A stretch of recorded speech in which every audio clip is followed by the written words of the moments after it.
Roleplay Retcon does not own any part of the movies we retcon, nor are we associated with the artists who make them. Also, we might not be super kid-friendly, but we're not going to curdle your milk or anything.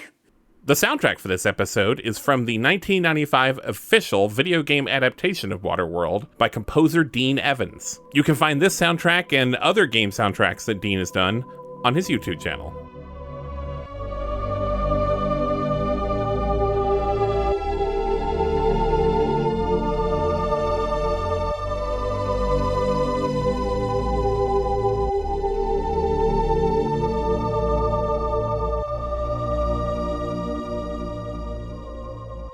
Welcome to Roleplay Retcon, the podcast that remakes the movies that let you down. If this is your first episode, welcome. You can listen to our remakes in any order as long as you start with the first episode, and that's this episode. It will probably be one episode. The core cast of Roleplay Retcon is me, Benjamin Gray, he, him, and my buds, Jency. That's me, they, them. And Alex. Hello, it's a he, him over here. They're kind of like one-name artists, like Prince and Retta. And this time, we're reimagining the infamously overpriced 1995 movie Waterworld. You don't have to watch that movie to enjoy our show, though we've been told it can enhance the experience if you watch it before or after listening to our version. We're remaking it with Oh Captain, My Captain by James D'Amato, the author of the Ultimate RPG book series, a founder of the One Shot Podcast Network, which includes shows like the eponymous One Shot and Campaign Skyjacks. He's also an improv comedian that's trained at Second City and I.O. in Chicago, and he's our guest for this remake. Hi, James. Hello, heroes. Thanks so much for having me on. Hello, James. James, I gave him the short version, but tell us about your work and about Oh Captain, My Captain. Well, I have been podcasting now for about 10 years over on the One Shot Podcast Network. We do one-shots of as many different role-playing systems as we can find. I did that for a very long time and actually recently stepped back as host this year. I still host the Campaign Skyjacks podcast over on the network, which is a show about pirates, so somewhat related to what we're doing here. But I, in addition to all of that, write books with Adams Media, which is an imprint of Simon & Schuster. Mostly, they make me do role-playing accessory products. Those are things that you can buy to enhance your role-playing games, regardless of what game you're playing. However, I have very recently convinced them to publish an actual role-playing game. And if it does well, I'll hopefully be able to get them to publish more role-playing games. And the game that I convinced them to publish is Oh Captain, My Captain, which is a Descended from the Queen game, which has been featured on this show before for another Kevin Costner film, yes, I believe. Yes. After we do this, we'll have to do Descended from the Queen games for Kevin Costner movies. I think that'll then it's a pattern. So I used the Descended from the Queen format to write a game about a crew and their legendary captain, whom they have a very complicated relationship with. While For the Queen is about unbalanced power dynamics within relationships, Oh Captain, My Captain is more about hero worship and how you are sort of in some hands, overwhelmingly loyal and defensive of somebody that you admire, and on the other hand, like, all you can see are the worst things that they've ever done, and those are the things that like stick with you the most. So it's, a beautiful exploration of adventure through that storytelling lens. And what a better vehicle than the beloved film classic Waterworld. Yeah. So, Waterworld, movie about a lone sailor in a future where the polar ice caps have melted, covering the entire planet in water. And as we said, it's super fun premise, super fun stylistically, not fun to watch. Weirdly enough, little boring, maybe. I don't know. Little boring, little bit too much sexual assault for my taste. It was super uncomfortable. Yeah. Whew.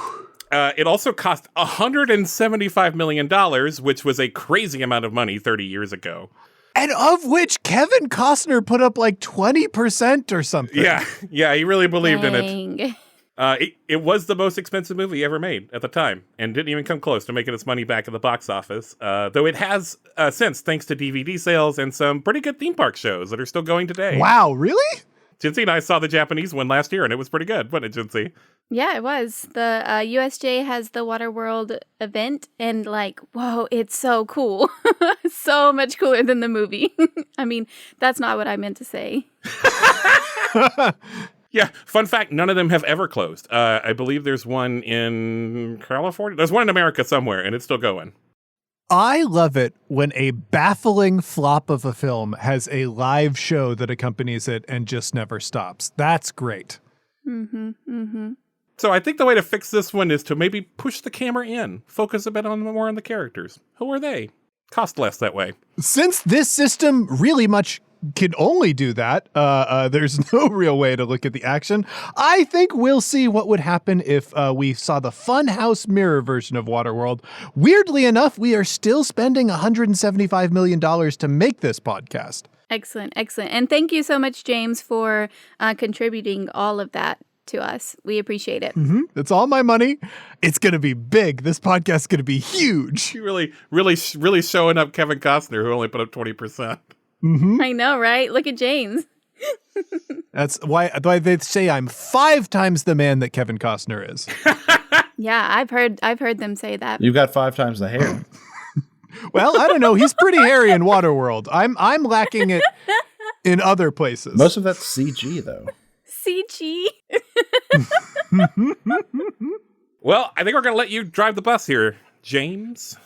All right, folks, we have an important decision to make together as Captain My Captain centers around a single captain. Now, we are kind of going to be building this figure as we go, but in a standard game of Captain My Captain, we would be following a captain who is leading a crew that's hard on its luck, and the captain has just emerged with a plan that will turn everything around if we're able to claim a particular prize.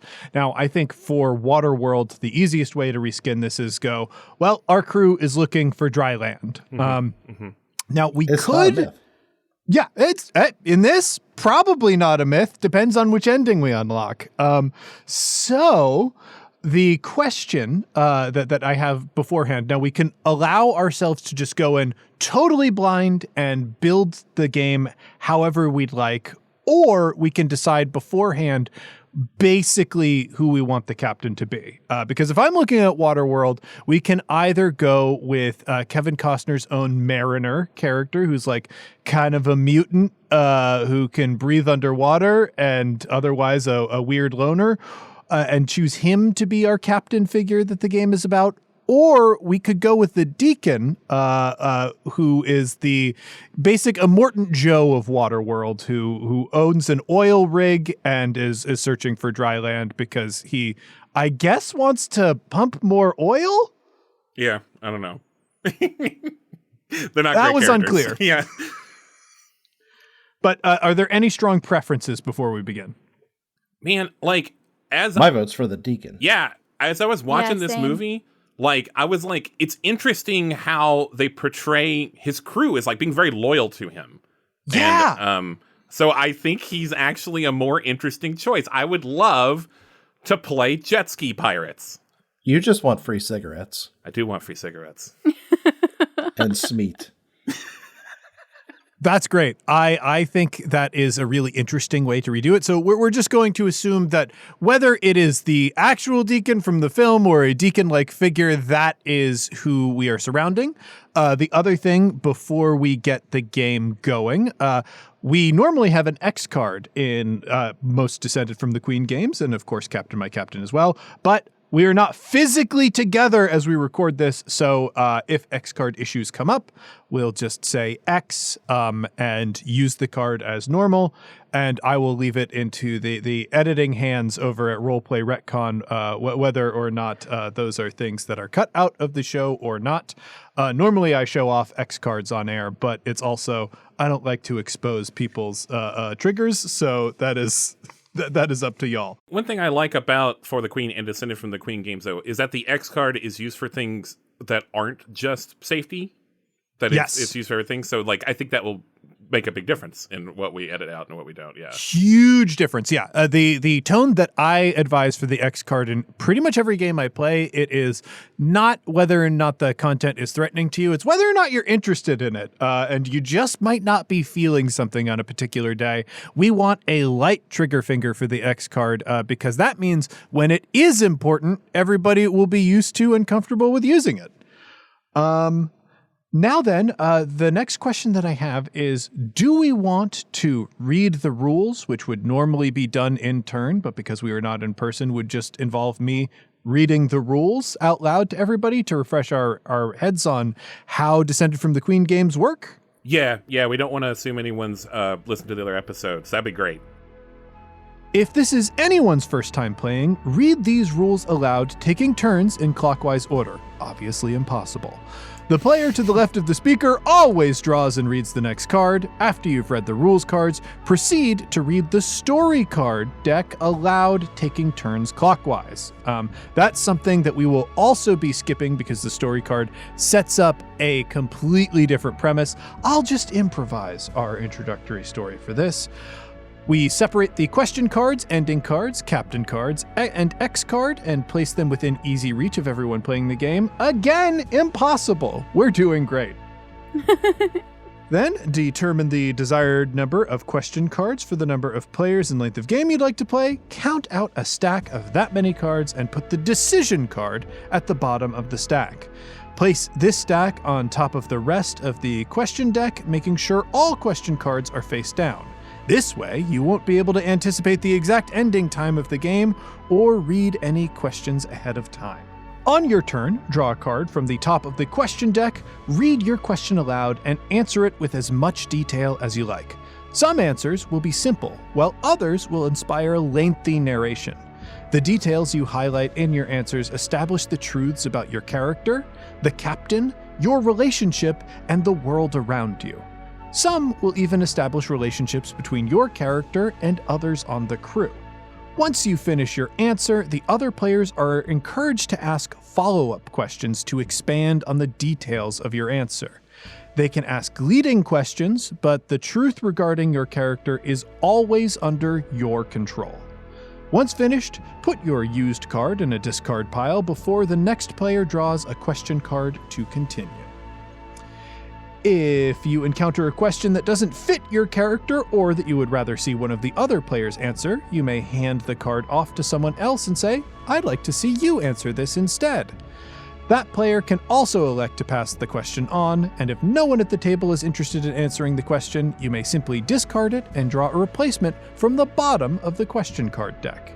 If someone does answer the question, skip their next turn and proceed with the turn of the player who initially passed. Each crew member should answer one question per round. If a question makes you uncomfortable for any reason, you may tap the X card to remove it from play. Any other player can also do this, even for questions that don't appear on their own turn. If a card is removed from play, the player who drew the card initially draws a new card from the bottom of the question deck. If a player mentions an uncomfortable or undesirable topic, any player can tap the X card, play pauses, so the second player can explain the specific topic they'd like to avoid with no other explanation required. The first player simply changes their answer to remove the unwanted content. The heart of this game is in answering questions to make discoveries. Your answers will establish the truth of the story. Be curious, ask questions, and look for connections among everyone's ideas. This will tell you who the captain is, who you are, what the elusive prize is, and what the relationship of the crew is like. All of that will help you answer a final question that defines your story. Don't feel pressured to have immediate answers to your fellow crewmates' questions all at once. Let some ideas linger and develop throughout the game. Feel free, though, to make bold choices that shift the game in major ways. Nothing is established about any character, captain, or crew until explicitly stated by a player in an answer to a question. Even when using an illustrated captain card for reference, the captain's gender, appearance, personality are all ambiguous until they are established by a player. It is typical to end a game without giving your character or the captain a name. The most important thing is that you come to understand the complex relationship you have with your captain and crew. Additionally, though some details about the prize can be established during gameplay, your crew as a whole decides what the prize actually is at the end of the game. Players take turns drawing cards from the question deck and answering prompt questions until someone draws the decision cards. Following the instructions on the card, players vote by a simultaneous gesture on what they believe to be the deepest truth about the captain. Based on the result of the vote, read the question corresponding to the ending card that the outcome of the vote correlates to. Each player will then answer the question on the ending card, and once each player has answered, the game is over. So, those are the rules. That's it. Yeah. Thank you for reading all that. You have a wonderful voice. Oh, thank you very much. Well, I mean, we all have wonderful voices. We're on a podcast.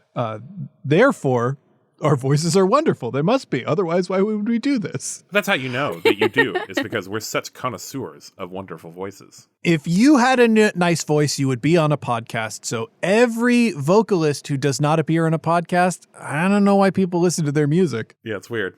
Yeah, sorry. I want to call out I don't think Kelly Clarkson's been on a podcast. What do people see in her? I don't understand. Clearly not a good voice. No, not a good voice. Yeah. Otherwise, she'd be podcasting. So now we must tell our story. And normally we have a series of story cards to lead in and sort of prime the pump. But of course, because we are in Waterworld, our story will be different. So we are part of a notorious crew of pirates, led by a strong leader called the Deacon. But to us, the Deacon is, of course, our captain.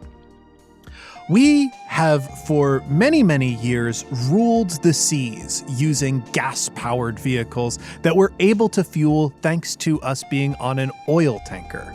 However, the oil has been getting lower and lower as of late. While most of the rank-and-file crew doesn't know about the disastrous future that awaits us, those who are closest to the Deacon do. The Deacon, however, has been unwavering, continuing to spend as much fuel as possible in pursuit of a dream: dry land. The Deacon swears that if we are able to reach dry land, that we will have everything we need to continue our raiding ways. And so, he has emerged now, saying that he has an exact route to dry land, that if we follow his instructions to the letter, he will guide us to this promised land.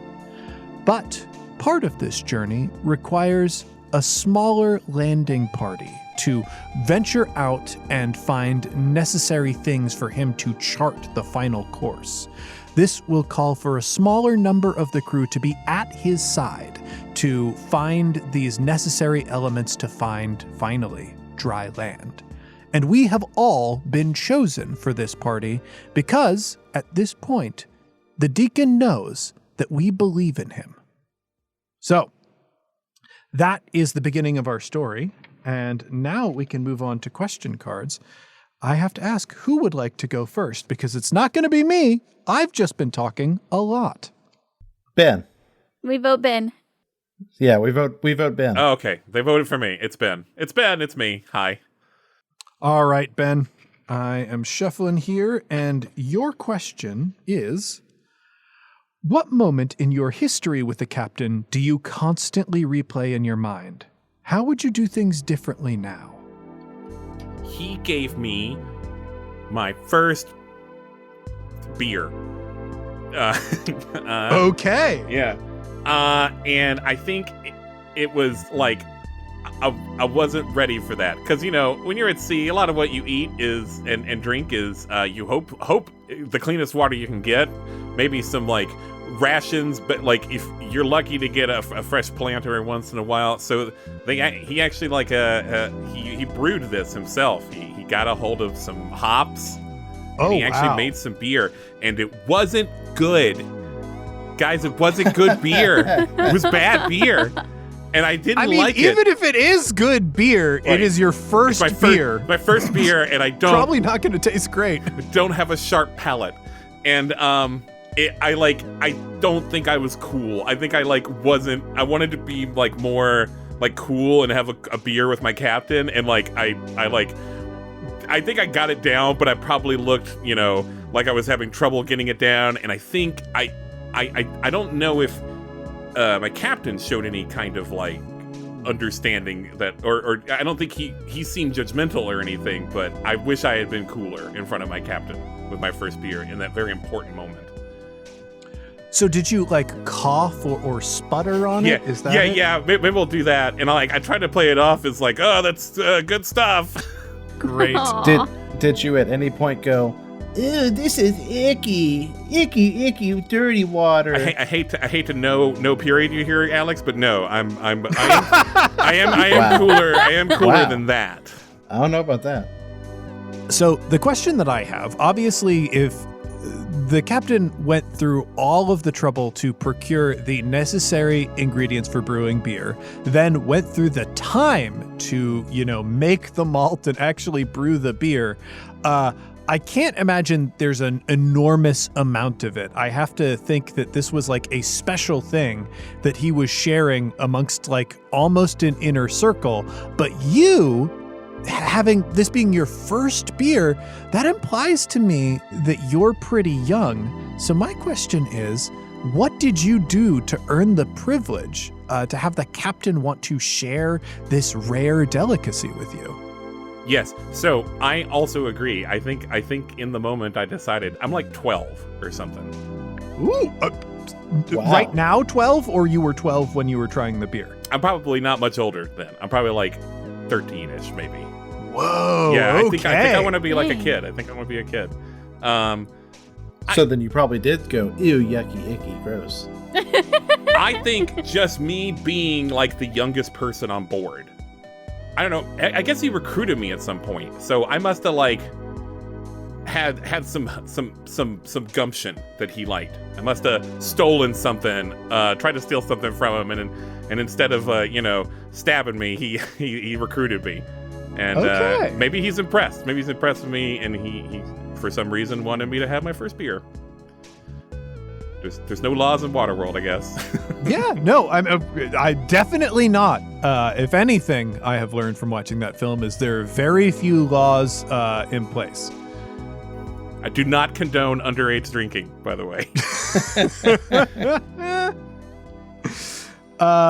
We might be ready for our next question. And if I'm to follow a certain order, reverse clockwise from Ben, not swinging towards me, would be Jency. Okay. All right. And your question is, the captain saved your life. What repayment did you offer, and what payment was requested? When I first joined the crew, I was just a castaway out on my own, and I was pretty close to death out there. There's no way I could have survived by myself. And in taking me in, the captain saved my life. And of course, I offered to be in his loyal crew, and he requested that I be, I guess this is kind of the inner circle. Yeah, because he saw that I was really daring in leaving my previous crew, and I guess it wasn't really a crew, but leaving my previous arrangement and trying to survive on my own. He saw a certain amount of survival in me, even though I was failing and close to death. He saw the potential in me and the willingness to take risks, and so he asked me to go on this journey with him, and of course I agreed.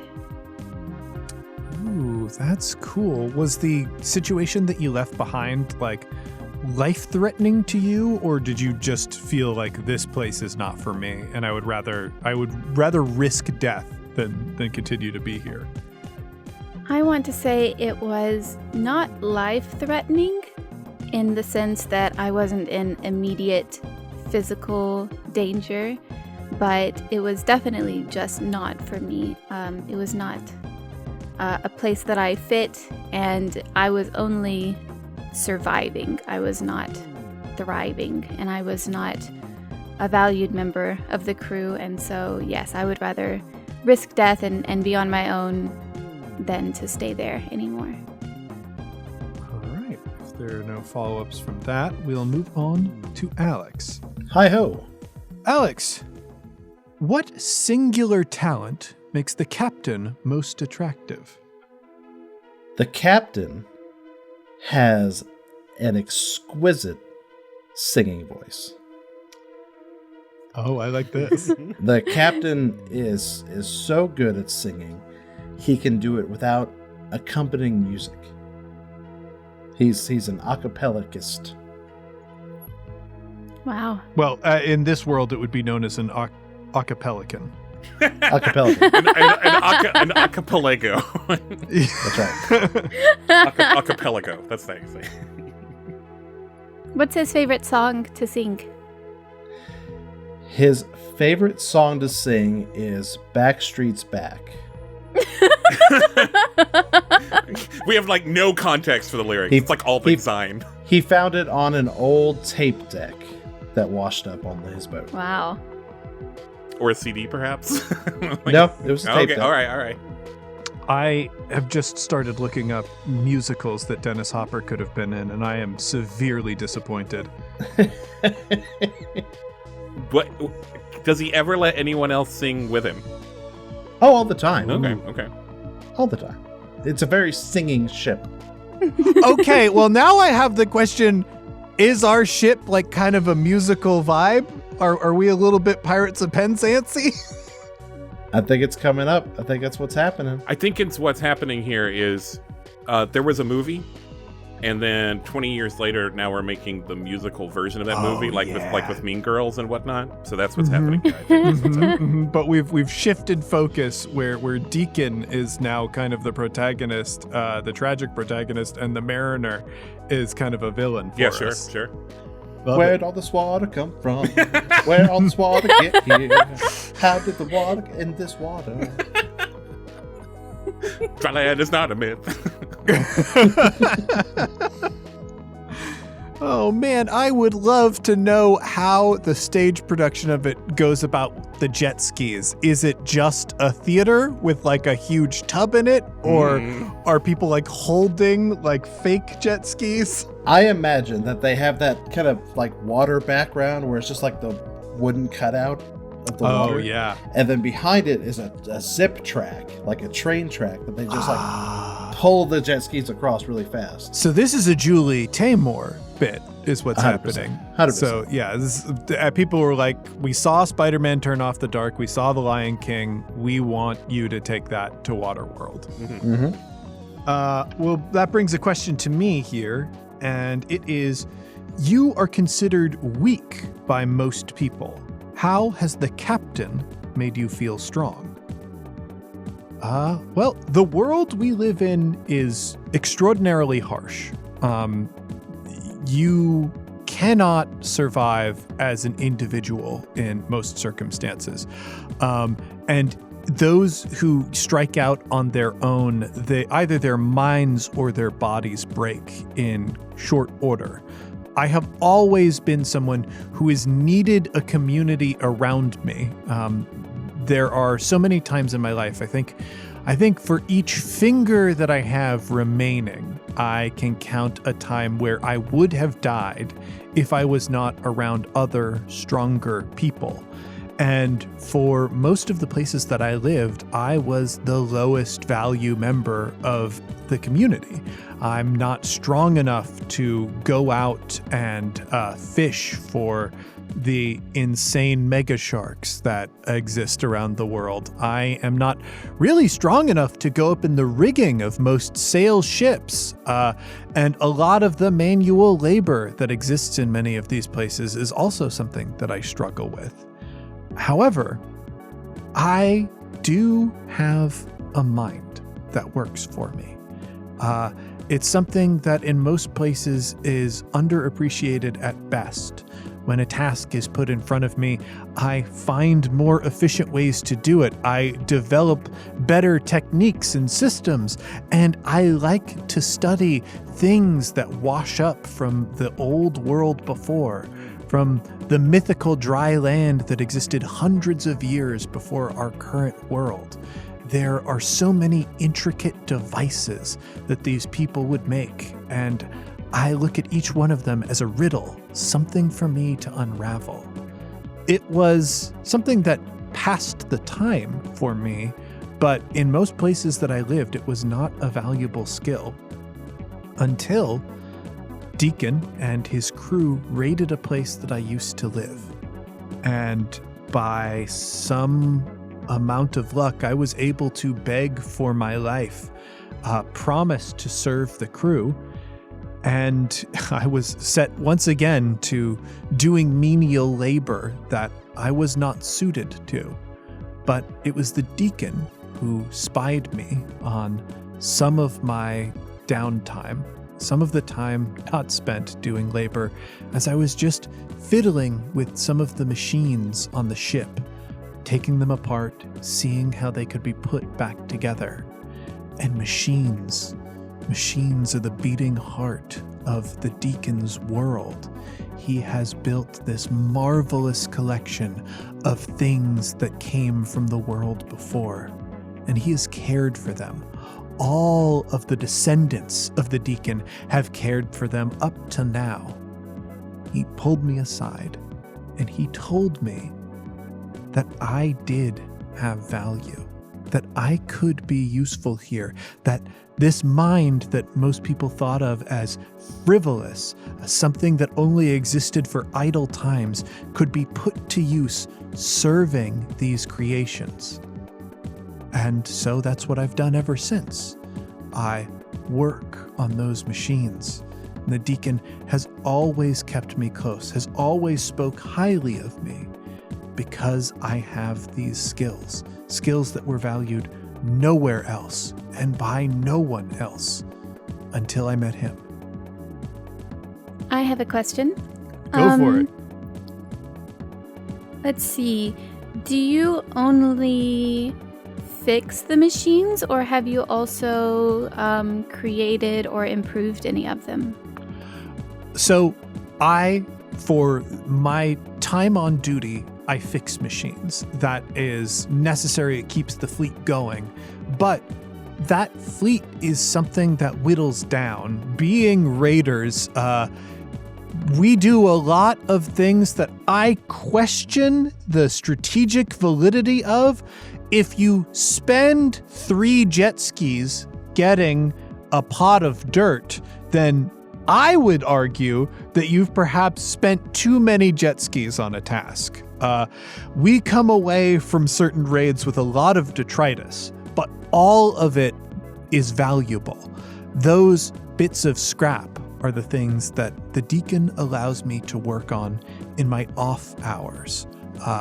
After the work is done, I'm able to pull those machines apart, put those machines together to try and create new things. And occasionally, I come away with something useful. But I don't have that much time, and what scrap exists is very precious, and most of it is needed to keep what we have now running. What's your favorite old world item or machine? I feel like this is a perfect opportunity for a product placement tie-in. So it's a Pepsi Cola vending machine. It both refrigerates and has ice cold Pepsi Cola in it, which is both refreshing and keeps my mind thinking right. And probably expired. Thank you. And thank you for Pepsi Cola for sponsoring this episode. We really appreciate it. Call us, Pepsi, about that money that you owe us. Yep. You owe us now, Pepsi. We did it for you. Now you have to, you pay up. This is the part where it does it like Cerveza Cristal style, right? Yes. Well, Ben, I think that brings us back around to you. I'm pretty excited about that. Ooh. Okay. You once stole from the captain. Who knows the truth? Okay, so this was not the original our meeting. This is since I've been on the crew. Yeah. So I think he does not know. I took something from him.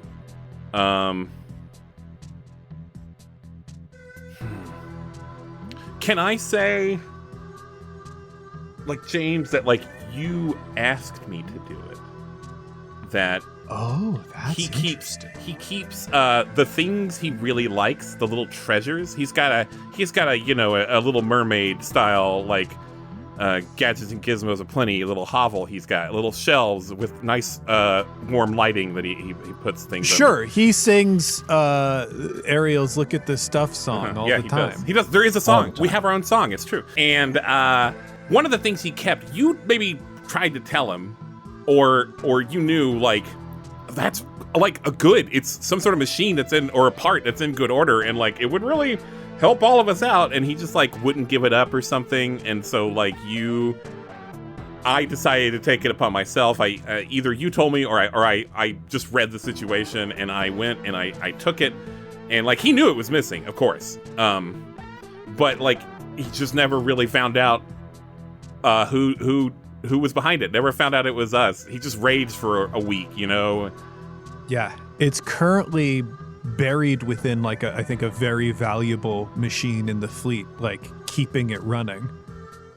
Yeah, sure, not where he can see it. Mm-hmm. That's great. Okay, so I need to know, actually. I want you to make a firm decision. Did I request that you stole this, or did I mention that it was needed and you stole it on your own initiative? I think we conspired. Okay, yeah. I love it. Ooh. I don't know. I think maybe I came to you and told you I could get it, and you said it's real, and you impressed upon me how important it was that I go do that. Oh, that's great. That's great. Oh, I have to imagine then it was something that could help keep the oil rig running. Uh-huh. Like, that's of paramount importance. Like, we need this ship to keep moving. Did it feel good doing it? Yeah, it always does. Even with him, I thought I wouldn't like it, but it still felt good. So you don't regret it? No. I think I felt a little bad. I think there was like collective punishment, and I think I felt a little bad about that. But I think ultimately I knew we were doing good for the crew. So no, I don't really regret stealing from him. That's cool. I like that. All right. Next up, Jency, on this journey, you became suspicious of an impending betrayal. Who do you suspect, and how have you prepared to answer them? Oh, great question. Who do I suspect? Let's see. Let's put some blame out here. I'm going to say it's Alex's character. What? I like you've decided it's one of us. Wait, does it? I guess it doesn't have to be, but I think it's more interesting if it's one of us. It is a little more interesting. And the reason that I went with Alex's character is because I feel like Ben and James's character just had a moment. So Alex's character, it's your turn. And he's the only person that hasn't got to describe anything about his character yet. So. Well, you like music, which is suspicious. It's highly suspicious. Yeah. Deeply suspicious. Burn him at the stake. Is he also on a podcast? Well, Ooh. it's you're right. See, that's the thing, is that he's not. And so Yeah. I suspect he doesn't actually have a good voice. No, it's not a real, I've never caught him doing anything. But just the look in his eye. Sometimes I look over and he's just real shifty. That's just my squinty eye. Well, see, no one else has that. and I just kind of feel like it's Alex's character. What was the other part of the question? I'm sorry. How have you prepared to answer them? So, like, when this betrayal that you suspect comes, what have you planned to do? Yeah, so I keep going over the situation in my mind. I just feel like those shifty eyes, they're going to land on something or someone, and he's going to pounce, because I just feel like he's got all of this pent-up rage in him. I don't know where these feelings come from. Call it intuition, I guess. Being alone on the water for so long, it's just my survival intuition. And in my mind, I keep going over the scenario. He's going to pounce, and then I am going to be there ready to call him out on it and attack him and show the captain how amazing I am for seeing this betrayal. That's great. So I just keep a close eye on him now, That's how I'm preparing for it. I'm watching, I'm waiting, and I'm gonna be there to protect everyone when it happens. Here's a question. Do you speak to him much?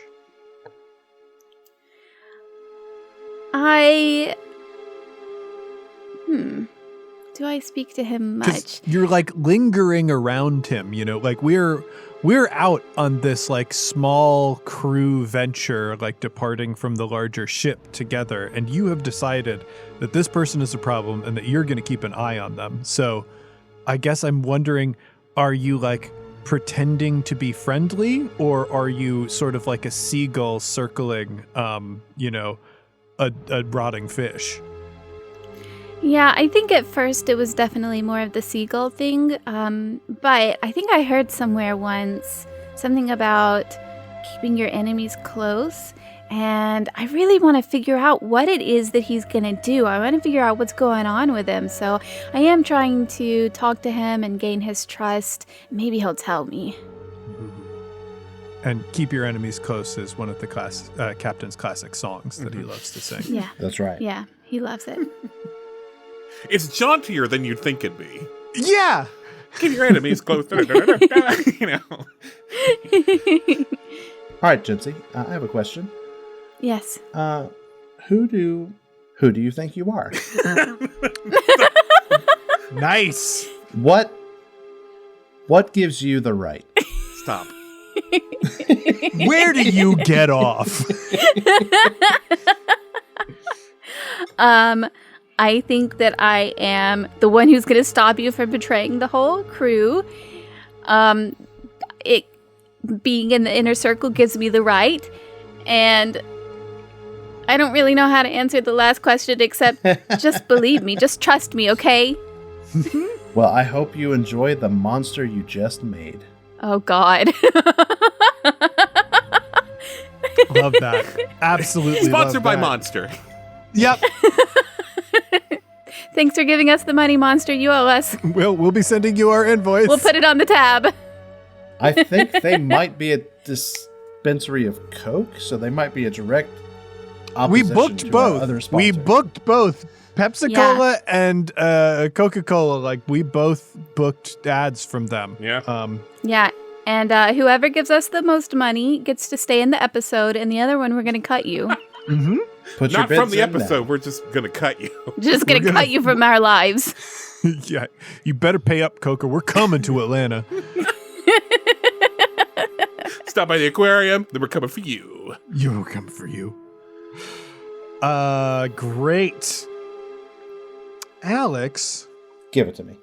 Ooh. What gift do you hope to receive from the captain, but fear you will never deserve? Man, I really want one of those beers. Yeah! Yeah. He's always making them, and he never gives me one. What are the beers called? Deacon's Draft. Deacon's Draft. I like Deacon's Draft. Deacon's Draft. It's good. He's always breaking them out. He gets that special barley and those hops, and he's always brewing them up in his little carboys. And then he's passing them out, but there's just not enough for you, Alex. Just always skips by me. So, have you been sort of serving aboard the crew with the single-minded goal of doing something that will earn you one of these beers? 100%. It is all I live for nowadays. Do you think that you are just genuinely being forgotten, or do you think this is being withheld from you intentionally? I feel it's being withheld from me intentionally. Mm-hmm. It has to be. Hmm. For it to happen this often and me never get one, it has to be something that I'm doing or that he doesn't like about me. Of this inner circle that's traveling with him now, are you the only one of us who has not been offered a beer? I think Short Leg Jim hasn't gotten one yet, but I think he might be in the rotation. How do you feel about the others who have gotten beers? I think they're jerks. They didn't even offer to share it with me. They're just like, this is yucky. I don't want to drink it anymore. And they just toss it in the ocean. Whoa. That feels pointed. It was pointed. It was pointed. They looked right at me as they were pouring it out. Wow. It does seem like something I would do. Oh my god. Whoa! Aggressive. All right. Ooh. The captain once professed a love to you. What was it, and why did you choose to keep it secret? Okay.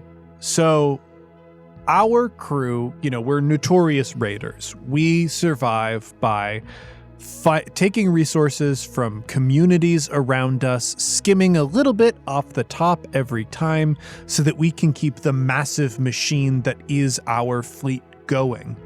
And normally we are successful. It is a point where we are in the ocean right now and the communities that we are near where most people don't even resist us anymore. We just roll up in force, take what we need, and then leave. However, there is one figure, one lone sailor who has no name, who, rumor has it, isn't even human, that seems to outfox and outwit our entire fleet at every turn. It doesn't matter how many jet skis, divers, planes, gunners we send after this person, he's always one step ahead. And one late night, when the captain was sharing some of his brew, most had gone off to sleep, and the captain, around a fire on the top deck of the ship, while most slumbered, I could see the flames flickering in his eyes, the orange light lighting up his face as he sang a somber tune about a lonely captain who loved a brave mariner who would never be able to see him for what he really is. Live and La Vida Loca. Yeah, it was like a minor key arrangement of Live in La Vida Loca. The bummer edition. edition. This is a jukebox musical, which is wild to discover that Waterworld the musical is a jukebox musical. A jukebox but here musical we are. that has some Disney songs in it. Yeah, truly. So he sang this song, and I knew that the mariner, this person who's been causing our fleet an awful lot of trouble at every time our paths have crossed, is actually someone that our captain is in love with. Now, I don't know how deep this love goes. I don't know if this is an admiration that has come from a distance, or if perhaps they have some history together. That wasn't clear to me. But I could hear in the captain's beautiful voice, that is verifiably beautiful because the captain does have a podcast, that his feelings were true. He loves this man. And I've kept it secret simply because the mariner is responsible for the deaths of many of my fellow crewmen. It has caused me to wonder, though, if some of the captain's orders, some of the captain's movements, if they weren't in some way influenced by his desire to keep the mariner alive, rather than finish him off and be done with this awful business. If his emotions are outweighing what is safe for the crew. But I also see that as really not something that I should be worrying about. And so I've kept it a secret. Is the captain's podcast just him yelling at groups of whales? Yeah. So that's one of them. Sort of when you start a podcast, like you are kind of not far behind from like doing 5 more podcasts. The original podcast was yelling at whales. But eventually he kind of evolved into like a talk format where different members of the crew would come on and talk about like some crazy conspiracy theory that they believe. And the captain is like one of the most credulous people in existence and will just flat out unquestioningly believe any crazy theory that somebody brings in front of him. So that's one of them. He's also got a bad movie review podcast because, I mean, you gotta have that. Sure. People who have bad movie podcasts are stupid nerds. Have you been on this podcast? And what did you talk about if you have? Oh, gosh. Yeah. I have been on the podcast where I talked about global cooling and climate change. It's not a lot of people understand, but there used to be a lot of carbon emissions from human civilization. And over the last several hundred years, like that's calmed down quite a bit. So we're going to reach a point where the polar ice caps freeze over again and water levels come down. And there will be a lot of dry land in the future. Not a lot of people believe it. It's kind of fringe science. But you know, I made a very compelling case on my episode. Nice. And did the captain believe you? On the episode itself, yes. Immediately after, there was somebody who completely disagreed with me. And, you know, the captain is, if you're in front of him, he believes you. That's the kind of situation that he's in. I like this captain. Apart from the part where I'm going to betray him. Yeah, I'm sure. Over some beer. Ben. Yep. Ooh, what mistake have you made on this journey that you've hidden from the captain? I broke something. But what did I break? The captain's toe. Whoa. Well, how can I don't know how I would hide that from him. I guess it's possible. Your toe's not broken. Who broke me toe? And you were like, not me? Yeah, maybe I did. No, that could be part of it though. Because he's going to believe whatever you tell him, right? I wanted to he doesn't let me on the jet skis. They're too valuable. As we have sort of determined that he is maybe a little loose with them, but I think he understands their value. And he's not going to let a little kid drive one. And I think I wanted to get in it. It was night and everyone was sleeping, and I did the thing where, you know, I tried to wanted to just drop it in the water a little bit and like try to just paddle out so I could start the engine away from the boat where no one would hear me, but I never got that far.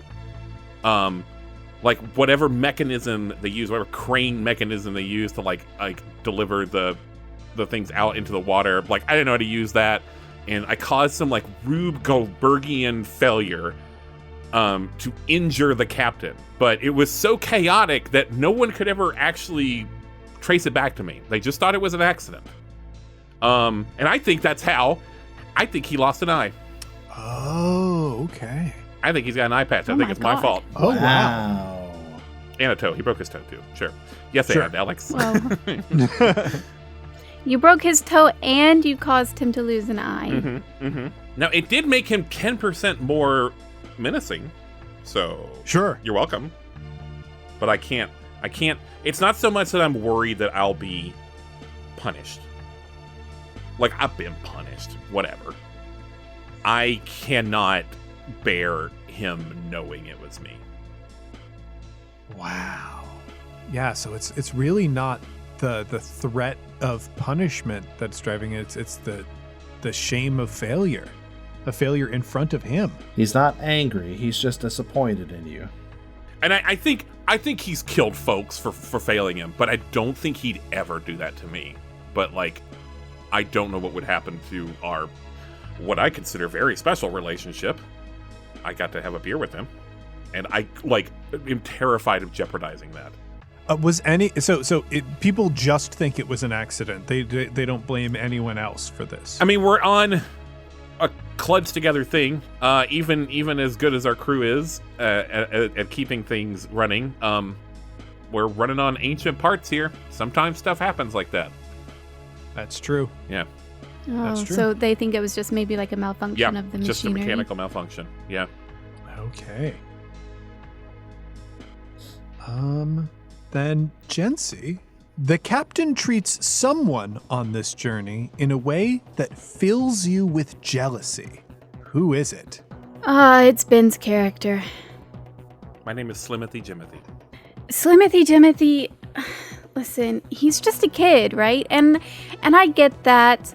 I understand. And I'm not, of course he deserves some special treatment. He's the youngest crew member and he's really good at stealing stuff, but man, I don't know. He got a beer before I did. And maybe he doesn't know that we know, but he's so, I don't know. He's just not as mature as the rest of us, and I'm just so jealous every time I see his stupid little kid face. Why does he get to be on this mission with us? I've been here for longer, so of course it makes sense that I get to be here, but I just don't think he should be along. Oh. Jency, I have a question. Did you used to be the youngest member of the crew? Yeah, when I first got here, I was the youngest member of the crew. What do you think our age gap is? 20 years. You say you're like 13 or 14? Yeah, something around there. Yeah, maybe I'm a couple 2-3 years older. I love that. I love that like a 16-year-old would think of like a 12-year-old as like way, way, way younger than them, right? Yeah. Well, clearly they are. That is great. So you used to have what you felt was like a super, super close relationship to the captain. But you are still part of the inner circle, but that isn't enough for you. Yeah, I don't know why. I guess you get used to your position and your level of treatment, and then someone else comes along and starts getting the same thing, or maybe even getting more special treatment, and now I miss it, I guess, and I'm just jealous. I love it. I love it. Have you taken any action against him in the past, or is it like now that we're on this special trip together, are things coming to a head and tensions are really starting to boil over? I am super jealous of him, but I don't know. I get it. I understand. And honestly, most of my attention is spent toward Alex's character right now, because I'm pretty sure he's going to betray us. So whatever jealousy I have for Slimothy Jimothy, I'm just trying to put it aside and just wait. Just try and get over it. That's my own fault. It's not his fault. That's a me problem, and I'm trying real hard to get over it so that I don't lose sight of the real enemy, which is Alex's character. Is it obvious that you don't like me? Yeah, probably. Okay. I mean, I don't think I'm trying to be super mean, but I feel like I just can't help it. I feel like I'm a little bit snotty toward you. Have you ever been disciplined by the captain for how you treat him? No, I think that if I had been, I probably would have cleared up a lot faster. But I think the captain is just kind of letting me get away with it. Ooh, yeah, sure. Because I do really respect the captain, and if he had told me to cut it out, I definitely would have. This is juicy. I love it. I love that you have a problem with everybody. I think my mind did break a little bit when I was out on the ocean by myself. Sure. Sure. Next we come to Alex. Alex. That's me. The captain once confessed a regret to you. Why does this haunt you?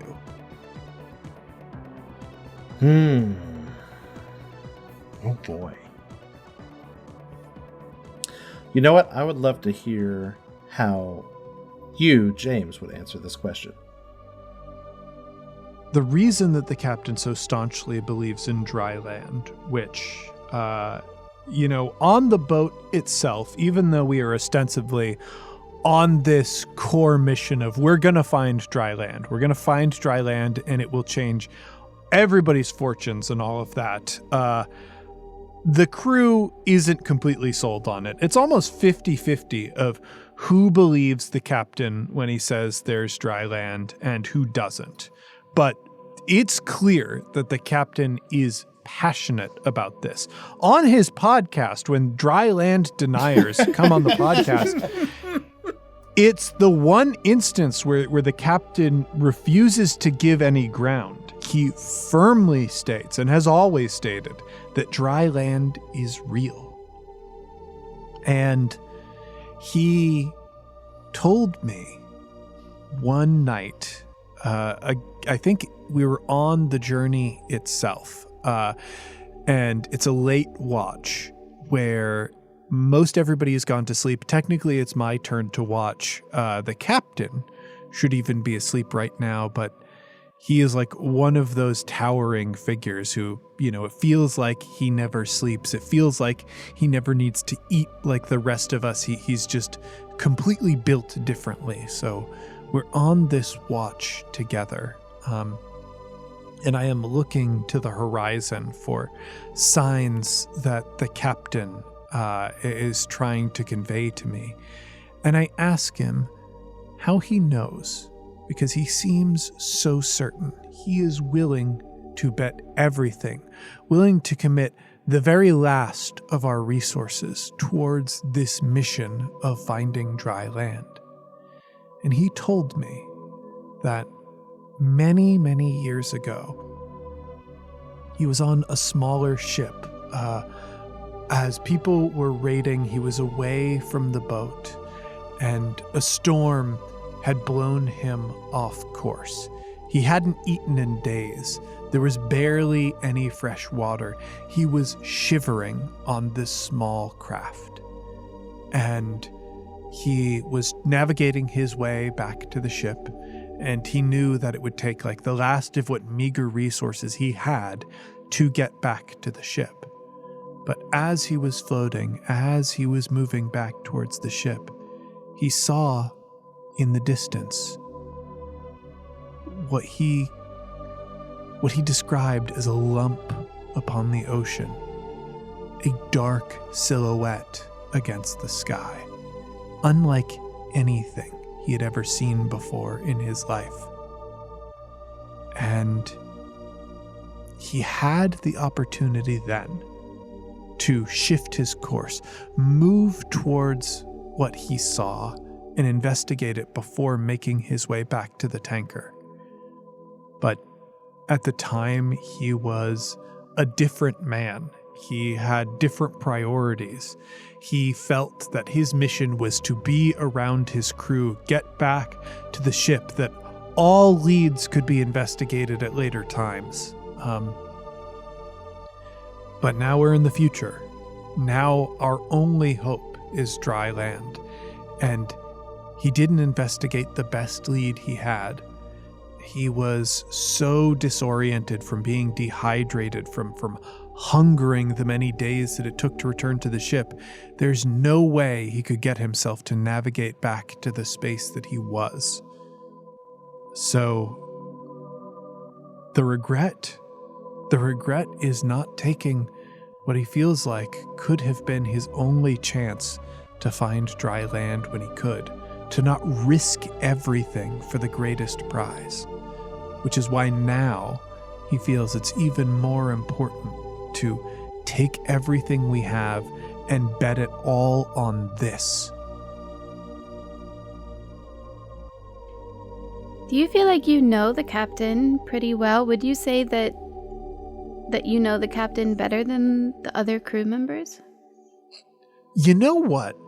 I think that almost everybody in the inner circle would say that about the captain. I feel like I have, at this point, been on the ship long enough that I know the captain has a very magnetic personality, that he shows a different face to everyone. And I think each of those faces contains a sliver of his true heart. But it might be that the captain is so magnificent of a man that no one could know all of him at the same time. He just lets these little pieces out with each individual, and those people, form this fierce loyalty towards him. And so I know what I know, and I know that that's mine, and that makes it valuable to me. All right. And back to Alex. Ooh. The captain once asked you, and you alone, to risk your life. Why? We were raiding this one small sea village. It was a well fortified. They had erected these big walls on top of these floating platforms, and the entire place was encased. And there didn't seem to be a good way to get in, so the captain chose me to swim very quietly behind the base and scale the wall so I could get inside and open up the door. And he did this because, and he said this, and I didn't know how to take it at the time, but he was like, Finnegan, you're a sneaky sneak, and I need you to sneak in there right now. And so I did. Nice. What did you think of that assessment of your character from the captain? At the time, I took it as a compliment. Like, man, I'm so stealthy and cool and actionable. But then he didn't give me a beer. And I was like, yeah. Does he think that I'm like some sort of rat? Does he think I'm some sort of sneaky sneak like he said I was? Yeah, sneaky sneak, parentheses negative. Is this maybe the reason why Finnegan might be considering a betrayal? Is it possible you are actually going to betray the captain? I'm gonna say that it placed another domino in a line of dominoes. How many dominoes are there? In a set? I think in your line, in Finnegan's line. I'm not telling you that. Oh, okay. I'm not gonna give you more ammunition to use against Finnegan. Okay.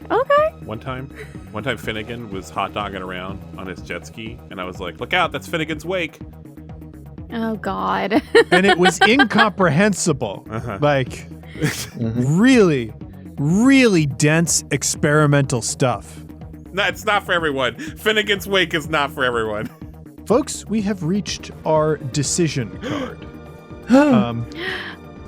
Your journey is nearly complete, and the prize can be seen on the horizon. As a group, define the true nature of the prize, each describing one detail. You will then collectively determine what the prize is. Well, we already know for our group that the prize is dry land, but we each need to describe one detail of that dry land. Dryland, as some people might pronounce it. Ben, would you like to start us off? Keeping turn order. I mean, it has like a coastline, but really what you can see from the coastline is like wide fields of like wild wheat. Whoa. Sure. And barley. And barley. I don't know. What do you make beer out of? You don't make beer out of wheat, do you? I guess you make it out of barley. What are hops? I don't actually know. Yeah, barley. It's barley fields. Somehow he knew. In his dreams, he knew. I know this sounds like a joke, but I think like within him, like this beer is some kind of like Like, making this beer is, like, so important to him for some reason. And I think, like, he may, like, actually be moved to tears from one eye by seeing a field of barley.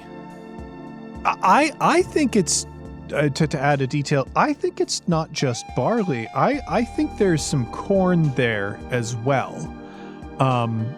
And I think that as we see it, as we lay our eyes upon it, we're struck. Like, seeing, first of all, this is the first time seeing dry land. That's wild and Dry like land, kind yes. of a semi-religious moment for all of us. The impossible is confirmed.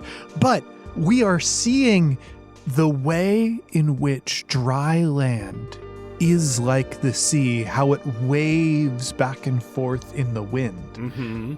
That is so striking. And like, I think there's something that's almost like existentially horrifying about seeing something move like that, something move like the ocean does, but that is not quite the ocean. And having this existential terror in our souls, I feel like words form in our minds, and we can't quite bring ourselves to verbalize them, but I feel like we all experience the same hallucination at the same time. If you build it, they will come. And I don't know what it means. But it's out in those cornfields. Behind the barley, behind the corn, beyond it. Not behind, beyond it. There's something else that's coming up even higher, even taller, and it looks like really tall flowers, like sunflowers. And they're also swaying back and forth with just these big, beautiful sunflowers, where it's just gold and yellow and just layers of golden barley, and then golden corn and golden sunflowers, and green and beautiful and swaying. And it adds to the beauty and the terror, because maybe we didn't know that land could be so layered and so infinite. There are so many different grains, so much barley and grains of corn and seeds. In front of the barley, along the seashore, there is a pretty rustic shack.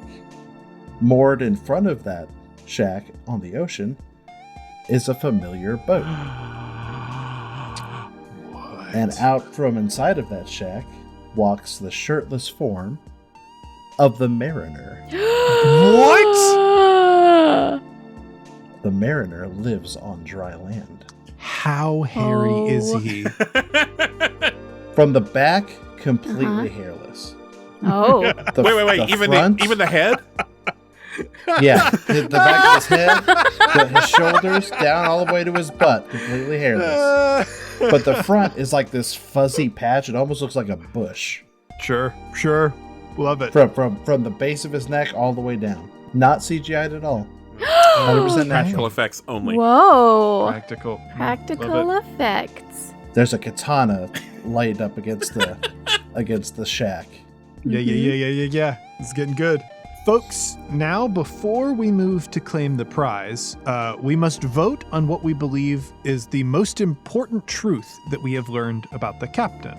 Now, normally this vote is done by sticking our hands out, giving a thumbs up, a thumbs down, or a hand flat for different things. Obviously, we're not in the same room, and we don't have our cameras turned on, so that's not going to work. So I am going to have everybody go to the chat function.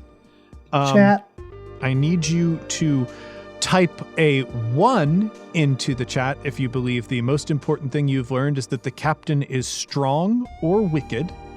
A 2 if you believe the captain is weak or foolish. Or a 3 if you believe the captain is wise or righteous. The 3s have it, which we believe the the majority of us at least believe the captain is wise or righteous. And that means we are going to ending 3. Take that, nerds. Folks, this is going to be a wild one. Yay! The night before you go to claim the prize, a stranger approaches. They accuse your captain of vile crimes and claim the captain is a deceiver who will ultimately corrupt or betray you. Knowing that the most dangerous trial lies ahead, do you still follow your captain into the breach? I have to imagine, I've talked about how the captain barely sleeps or whatnot, but there must have been, as we were drawing close to dry land, the captain was resting. Do you think the mariner approached us and issued us a warning? Oh yeah, absolutely. Yeah. 100%. So we're approaching dry land, and pretty much everything the captain has ever said is coming to fruition in some way. He insisted that this impossible thing was real. It's the one thing that he always believed in most firmly. But in a weird way, I know the captain has some hidden relationship with the mariner that he has kept secret from the crew, that I have joined him in keeping secret from the crew. And I also know that the captain, shows everyone these slivers of his true self, but is never fully honest with anyone all at once. So the mariner, the way that he approached us, the way that he warned us that we were somehow headed towards certain doom as we approached dry land, I know that the captain must have shown this stranger something. I have to believe that whether or not it was the full truth, that the captain showed the mariner something that he has not showed to the rest of us. And I am split between trying to understand whether the captain has the crew's best interest at heart or just this crew's best interest at heart. These are the people who the captain has formed these very close, somewhat fraught relationships with. He insisted that we needed to leave the larger rig on a smaller boat to reach this place. I still don't see how we couldn't have ridden out in full force to be here. So I think the captain has deceived somewhere, but I can't tell what the lie is and whether or not it is a danger to me. It is very much like the fact that I know the captain is someone who will keep a prize on his shelf, even if it comes at the cost of the entire ship not having a very necessary resource. And that part was originally a part of the oil rig that allowed it to move. And it was just on his shelf. So I think I do still follow the captain, but I have this sickening feeling in my stomach that it means damning the rest of the crew. I feel like I am suspicious of everyone, but I am not suspicious of the captain. But everyone includes this guy, the mariner. Mm-hmm. Because I don't know him, and what does he have to gain from us disbelieving the captain? Everything. If we turn on the captain, then he wins, right? But what does the captain have to gain from betraying us? Nothing. He can't survive out here all by himself. He brought us with him for a reason, because we are, even though a couple of these people are, I don't much care for them. But I know that the captain has deemed them important enough to be in the inner circle, and we're all here together. And so if we go down, he goes down, right? So I completely trust the captain. I don't care for this guy, the mariner. Well, I'm jumping ship. I fully buy into whatever the mariner's saying, because this captain, he wouldn't share his beer with me. Wow. He's a jerk. Wow. So how do you do it, man? Yeah. Ooh, boy. Are you still headed towards dry land? I think I might try to go it myself. I might, steal a sea-doo. Ooh. Well, ostensibly, I guess we are leaving the ship. You could be going back to the ship to take over. Yeah, that's what I'm going to do. I'm going to go back to Wow. the original ship and become its captain. Wow. So, Finnegan has not seen the dry land, and he doesn't see it. He goes back before we even see the dry land. Or has he seen the dry land and still decided? The eldritch horror of Dryland. Yeah. Because I could go back, I could see the dry land and go back to the original ship and be like, hey, we found dry land, and the captain, he didn't bring you along. But I will.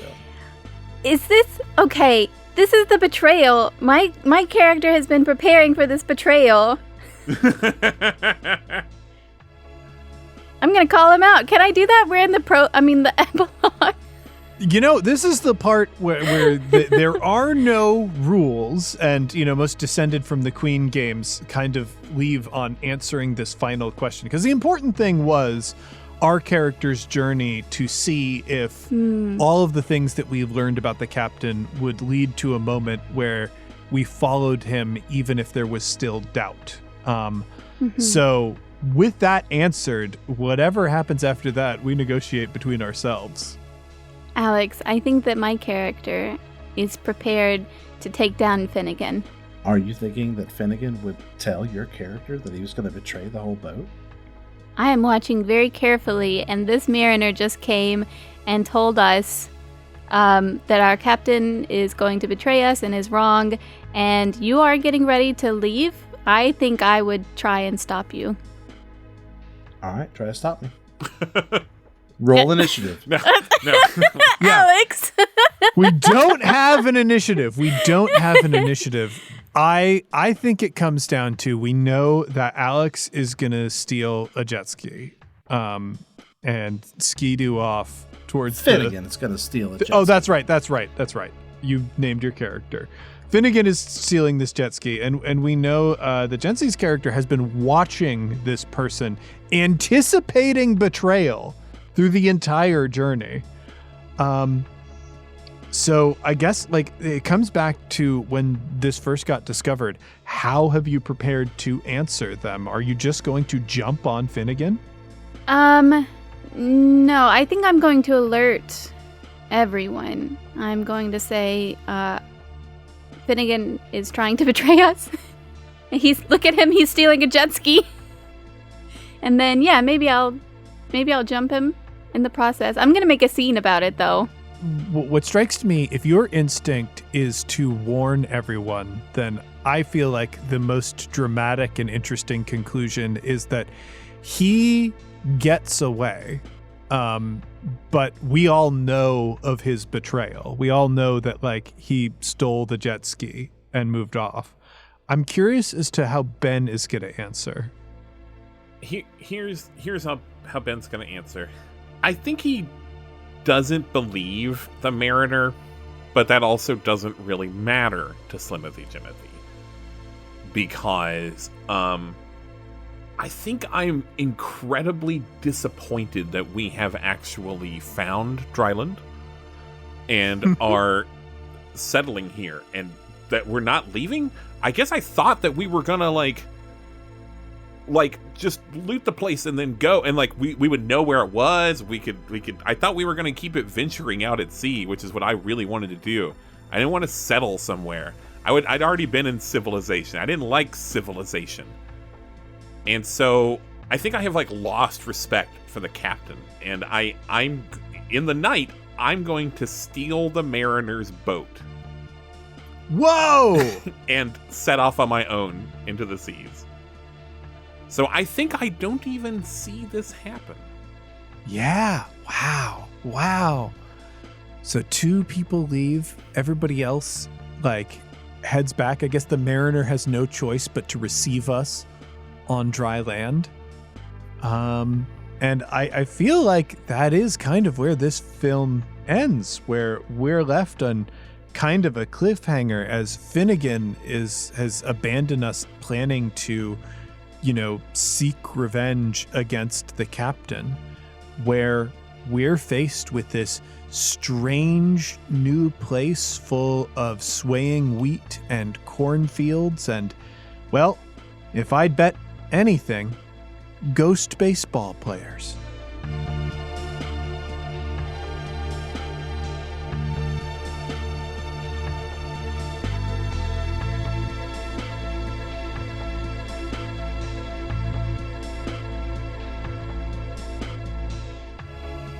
That is Captain by Captain, and that is a different way that Waterworld could have gone. Yeah. Yay! What an interesting film we made.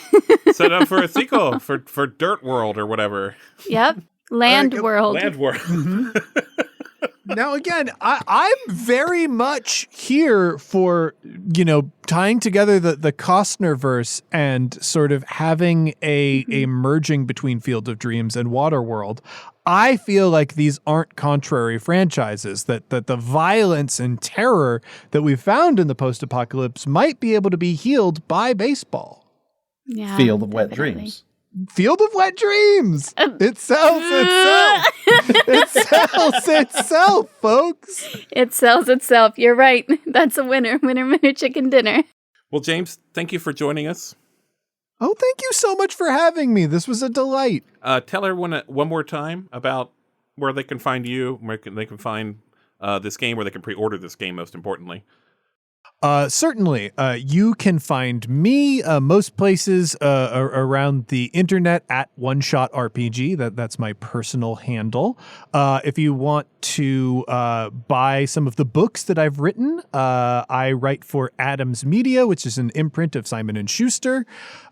This game, you can pre-order right now. It's coming out September 22nd of 2024, but you can pre-order it now, and those pre-orders really help a lot. You can head to bit.ly/mycaptainrpg or bit.ly/ocaptainrpg.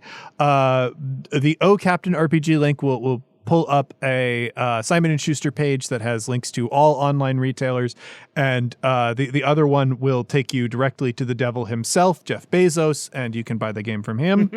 But I truly encourage you, if you want the game, go to your favorite friendly local game store and have them special order it for you. We can get this game to any shop that works with the ACD distributor, so that's most places here in the US. If you want to see me on more actual plays, if you enjoyed my style, you can always head over to One Shot and check me playing, my 10 years of history playing different role-playing games. If you want more pirate-themed stuff, there's always Campaign Skyjacks, which is a pirate-themed RPG that I play based on the music of the Decemberists. So it's a really strange and evocative world. Oh, I love the Decemberists. Once again, the music in this episode was the official soundtrack for the Waterworld Super Nintendo game, which wasn't much better than its movie counterpart, except for its amazing soundtrack, by composer Dean Evans.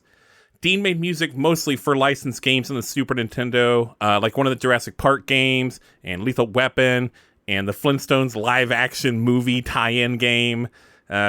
He made music that went way harder than the games did.